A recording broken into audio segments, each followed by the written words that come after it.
Assalamu alaikum everyone here. My name is Revati. Brother Zakir, I'm your great fan. I'm very much enlightened by your talks and lectures on Islam and comparative religion.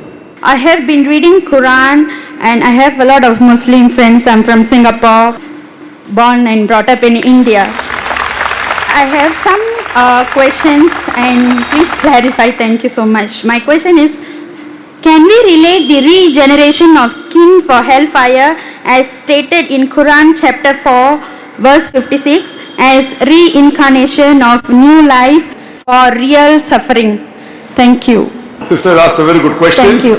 She said that can we relate? She said that she has heard my talks and she is impressed, alhamdulillah. That's the reason she's quoting with reference, alhamdulillah.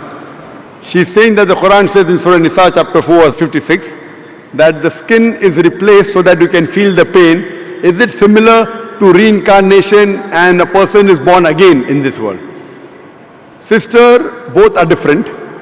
What Quran says in Surah Nisa chapter 4 verse 56, as to those who reject our signs, we shall cast them in the hellfire, and as often as their skins are roasted, we shall give them fresh skin so that they shall feel the pain.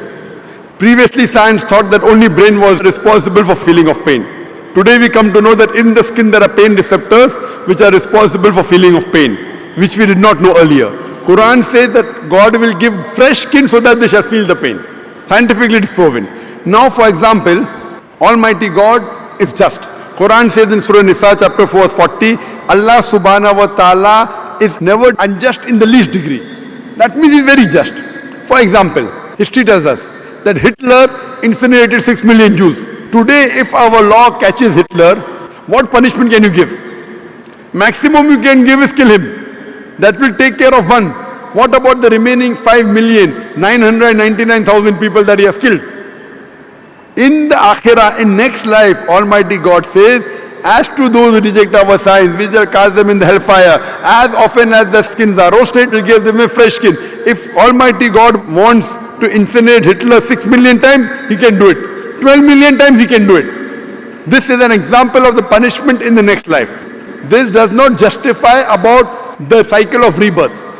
This cycle of rebirth, sister, if you read in the Vedas, Veda is the most authentic book amongst all the Hindu scriptures. The Veda speaks about Punarjanam. In Rig Ved, volume number 10, Punarjanam. Punar means next, Janam means birth. Even we believe in next birth. Even Quran talks about next life.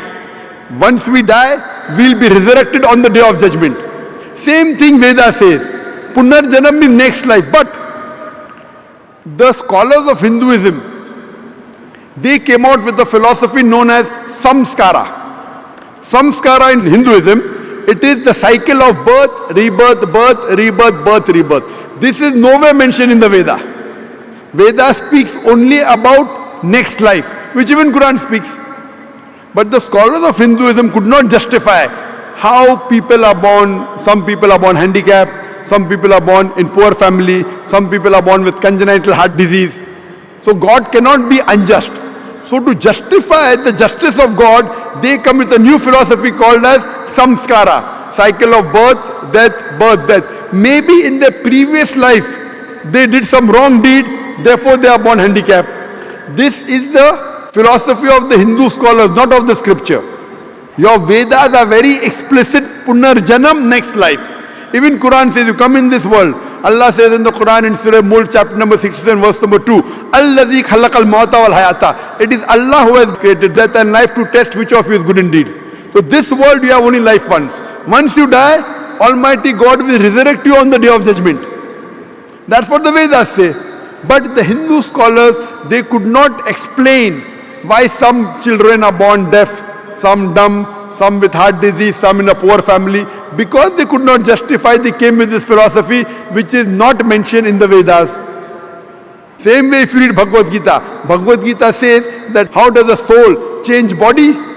How does a caterpillar, when he goes to a blade, he jumps onto a new blade? Same way the soul changes into a new body.